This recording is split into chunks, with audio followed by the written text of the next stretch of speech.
I can hear you. You hear me? Yeah. Alright, bet. You ready? Yes, sir. Alright, so I'm gonna just do personal credit. The credit repair business, that shit gonna be easy. Like it's gonna be probably about 10, 20 minutes. So I just do that next. But I wanna go ahead and knock out the long stuff first. And then we gonna get to the shorter stuff. Like as we go, it's gonna get shorter and shorter. The Zoom calls. Cause it's gonna be like simple shit. Uh,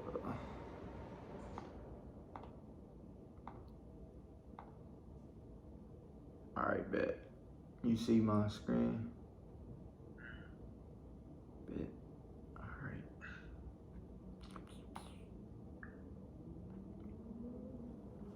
All right, cool. All right, so you already know specifically what credit is. It's basically how long a bank can trust you with their money. So the longer you give them good history, the more funding they'll give you, the more they'll trust you. They'll give you more auto loans, stuff like that. Basic, simple stuff.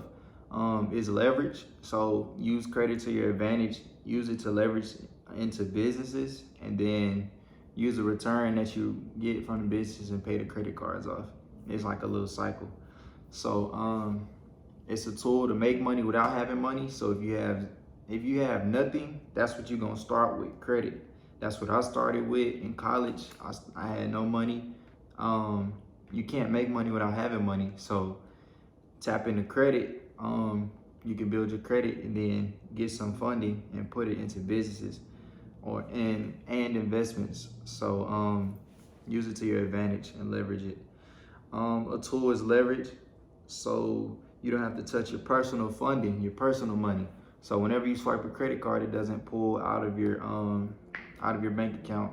You just leveraging other people's money, somebody else's money. So what makes up your credit score?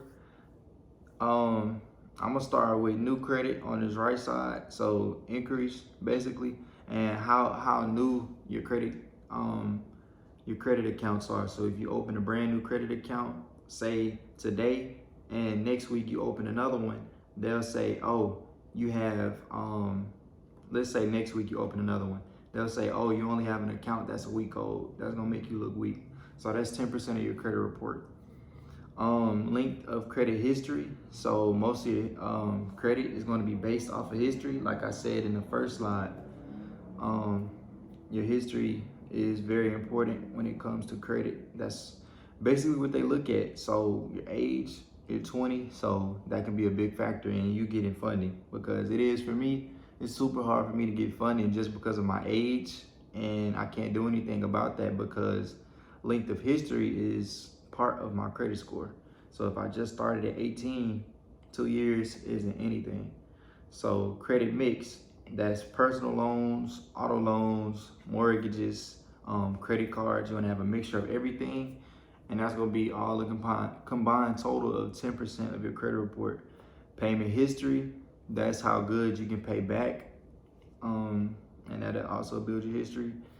And then amounts owed, that's your utilization. So however much credit you're using at the moment. I'm pretty sure you know a lot of this stuff, but it's just a refresher.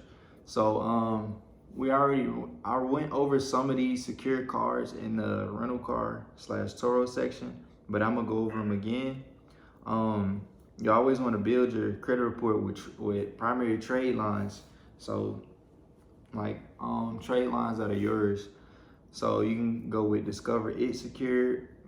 I'll say put the biggest amount on that. So say if you go to Capital One, like you see at the bottom, Capital One Secured Platinum, if you go 300 with the Capital One, double it with the Discover. So do you have Capital One or Discover? No, I ain't got that. All right, so I'll recommend you tap into Discover, especially because they good at raising your limits also. So if you go 300, if you put 300 on the Capital One, go 600 with the Discover. Just always double it with the Discover, because Discover, they will give you your money back in 6 months. Whatever you give to them, they give you that back in 6 months. Capital One, they're not going to give you your money back. So that's why you put a little bit with them. The only thing they'll do is raise your credit limit, but they're going to keep your money.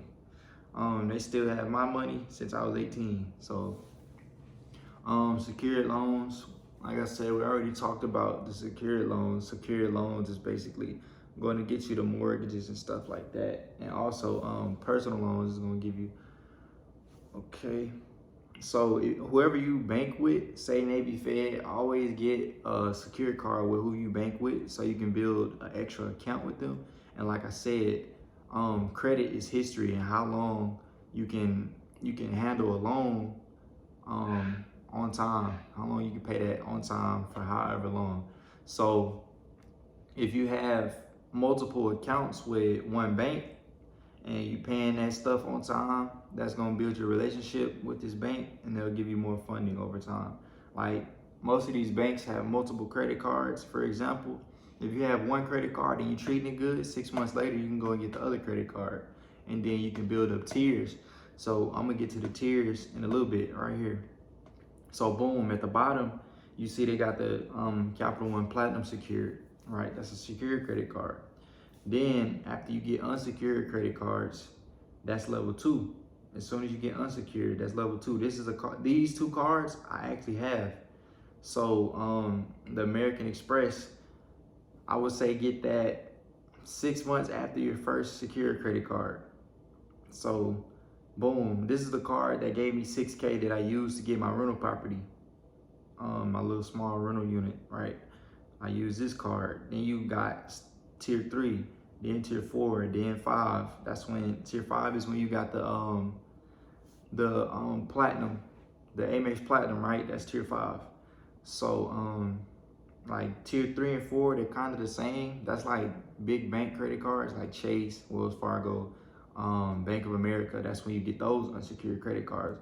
So tiers, just like I was telling you with the auto loans, it's tiers to it. So don't go in trying to get a tier 4 to tier 3. You're gonna have to build up your tiers or you're gonna get declined, especially for people that's our age, 20 years old. You cannot skip. But if you have some history under your belt, like you kind of older, you had some car loans, you had some personal loans once before, that's when you can kind of skip these 2, because you already have some type of credit history. Whether like a lot of older people have mortgages and car loans already before they have credit cards. So since they have that history, they can go ahead and skip. But for us, we started from nothing, so we're gonna build up tiers. You have any questions so far? Nah. Okay, cool. So picking up off of Primary Trade Lines, to report your rent, these are apps that that you can have your rent reported. So you got Rental Karma and you got Rent Reporters. So those 2, you can report your rent. I'm not sure how it is if you live with family members, but you can always try it. So let me see. Okay, so Primary Trade, that's another look. These 2, I want to go back to these 2. So Rental Karma and Rent Reporters.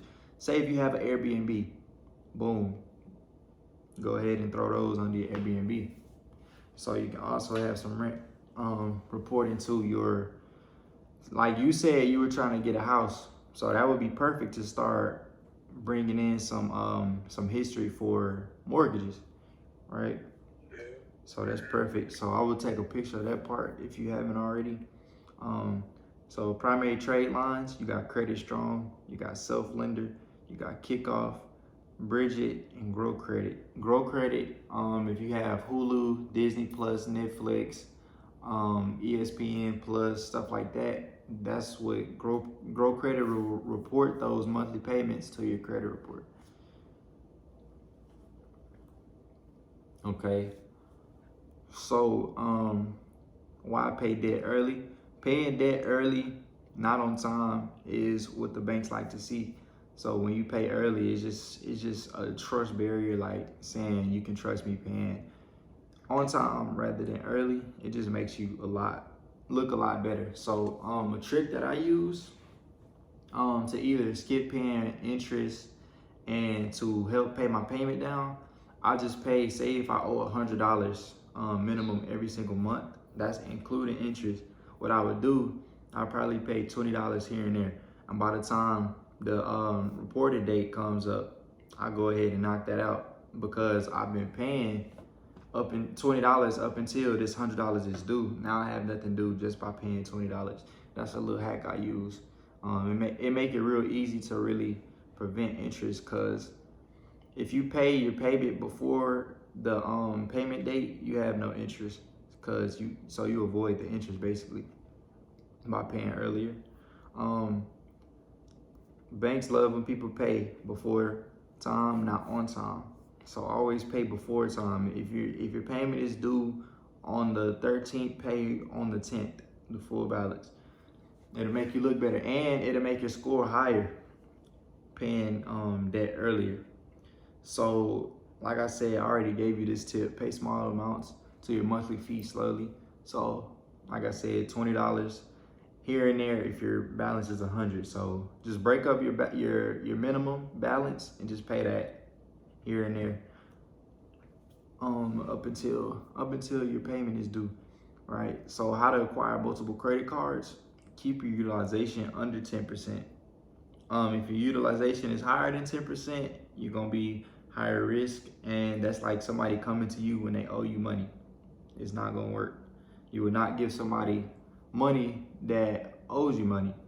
So it's the same thing for the credit bureaus and the banks. So keep your inquiries 2 to 3 inquiries, and you'll be good. Sometimes I still get accepted for having more inquiries, but you always want to keep it low. So when you do you know the hack to where you can get multiple credit cards at one time? Isn't it like a double dipping strategy? Yeah, so basically you find a credit card say if you find a credit card for Experian that pulls from Experian, you find a credit card that pulls from Equifax, you find a credit card that pulls from TransUnion. You line them up in your web browser, and then you can also add 3 more that pulls from TransUnion, Equifax, and Experian, and just load them up on your web browser at the top, and then fill them all out. Don't submit. And then whenever you finish every single application, you go ahead and submit each one. And another hack, you put your computer on incognito mode. That's another hack before you do that.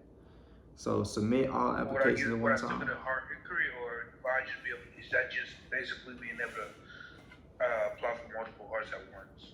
Yeah, you still gonna get hard inquiries, but when you do it at the same time, they don't, some of them don't report right then. They'll pull off of one inquiry basically when you do it like that. So how many can you do? I don't really think there's a max, but I think I would do 6 at the most. Like, you never want to saturate credit, so just do like 3 to 6 at a time. So always hit the reconsideration line. I also heard Navy Fed, if you get approved for certain amount of cards, they use that same inquiry. So if you get approved for 5 cards, they use that same one inquiry for all 5 cards. Right. So that's if you do it at one time with Navy Fed. Right. So if you apply for one credit card, boom, you apply for more. I mean, I never done it, so I wouldn't tell you that Navy Fed worked, but I have heard that it works. So you can go ahead and try it. But yeah, I have heard that I think you can get auto loans too. I'm sure it's within 30 days. So within that 30 days, you can get multiple credit lines with Navy Fed. So I don't know. With that same inquiry. Yeah. But I wouldn't, you didn't get that from me. So I don't teach that because I haven't done it. So reconsideration line. Always hit the reconsideration line. If you don't know, credit repair, get a decline for credit is illegal. So these banks or whatever can't decline you for credit by like legally. So I'll send you a form. It's in my OnlyFans. I send you the law to where it's in a paper, and all you do is just copy and paste it to a Google Doc or whatever and send it to the bureau whenever you get declined. But don't do that if you haven't done the reconsideration line. So first apply. If you get declined, hit the reconsideration line. If you then if the reconsideration line doesn't work, then you go to this form that I'm gonna send you. So just remind me, text me after this, and just tell me that you need that form, and I'll send it to you. But basically, it has the law saying, hey, declining me for credit is illegal, and you'll get a card in the mail. So request credit limit increases every 6 months. So every bank is like this, besides Apple, and I'm gonna get to Apple in a second. But request a credit limit increase every 6 months. If you do it before then, they're gonna decline you. So always when you request money, like I said earlier, don't request money if you owe money. So what is the point of asking somebody for some money and you still owe them some money? If you do request a credit limit and you owe them some money, make sure it's not a big amount. Make sure it's not a couple thousand. If you have a $10,000 credit limit, make sure it's at least under $500 that you owe them. So keep that in mind. So the Apple credit card, I love the Apple credit card. Even though it has stupid high interest, it's still a great credit card because it looks better sitting on my credit report with a high limit. They give super high limits. They give super high limits because they have high interest. So with the high limit, I just let it sit on my credit report to help my utilization. All right. So, and also with them, I ran it up crazy with Apple because wait, you said something? I ain't saying nothing. Oh, my stuff echoing. But yeah, apply for a credit limit increase every 3 months. Like I said, regular banks, they only do every 6 months. Apple, I hit them up every 3 months and get a credit limit increase, and they give like a hundred, let's say 1,500 to 3,000. That's how much they'll increase your card every single time. Or at least that's what they've been doing for me. So hold on, let me go You back. said 100 to 3,000. 1,500 to 3,000. So that's how much they usually increase, but that's every 3 months. So that adds up. Mine is at like 7,000. I haven't did it in a while. So I'm just letting, because I owe them money. So like I said, if you owe them money, don't try to get a credit limit increase if it's a crazy amount. But I've been using my Apple credit card to put down payments on one car because I jumped so many tiers. So that's the only time I use that credit card is when I needed it. So I already told you why it's good, because I love the high credit limit that they have just sitting on your credit report, because I don't use it that much because of the high interest. But it still is a good card. It's considered a tier 2 card, so it's very easy to get, especially because of high interest. So I most definitely recommend an Apple credit card just to have sitting on your credit report and for emergencies too. So yeah, Discover is secured, Capital One secured, Platinum, and Apple credit card. And the Apple one is unsecured, by the way. So the inquiry removal, you know the inquiry removal? Yeah, you can freeze TransUnion. Nah, you don't have to freeze. You don't have to freeze nothing. Oh, you said inquiry removal? I think you talking about inquiry like the inquiry play on Apple. Nah. The inquiry, just a regular inquiry removal. You know how to do it? Yeah. Well, I know how to do it. What you talking about, the 24-hour jump when you called TransUnion Equifax? Yeah. So Yeah. you just call them, say, hey, I have multiple fraudulent inquiries. They're gonna they change up the system so much. They change the numbers on how to get in contact with what rep. They do all type of stuff. They have you sending in letters now. They have you doing all type of crap now. They make it a lot harder. I heard that by somebody I don't know, but I heard we don't even have to send the FTC report. That's what I'm saying. See, like it be changing so much to where it's hard to keep up with. But what I would do, um, just to be prepared, get the ITR, put your inquiries on there. You can only put 3 at a time unless you put some in the comments. But The ITR. yeah, identity theft report. Hmm? Identity theft report. Oh, okay. Because I was knowing about FTCs. Yeah, it's the same thing. Okay. Yeah, they call it affidavit, whatever, all of that. So, boom, you get that, you put the inquiries on there, and the sauce is when say you're doing a 30-day play, like I was doing with the cars, right? Boom, I get the cars, I have 30 days to remove it. If you send these letters like the ITR in the mail, it's not gonna get there within 30 days. It might, but 9 times out of 10, if it gets there before 30 days, they have a million other people in front of you. So just to be safe, what I do, I tell my VAs, and you can do this yourself, but I tell my VAs, hey, send me a ITR, but fax it.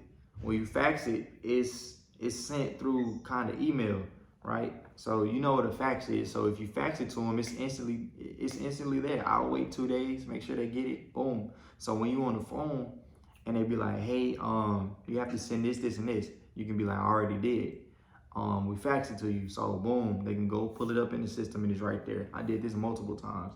So they can never say I didn't send it in because it wasn't sent through a paper trail, so you can't lose it. Go ahead. Yeah, the other two still haven't came up, and we faxed it, so I don't know what they doing. Yeah, so they're gonna be playing. We just gotta wait. But like with you're doing regular credit repair. So we're sending the regular laws, the ITR, stuff like that. So we just gotta wait on those. So trade line supply. If you don't go through me or somebody else, you can always hit trade line supply. They do tax people like crazy, but it's still a good source for trade lines. You can always come to me because I do have the credit repair company and we have over 2,500 trade lines. Or you can go to me personally and get on my personal credit cards and we can run that. But other than that, you already know the So basics. you have age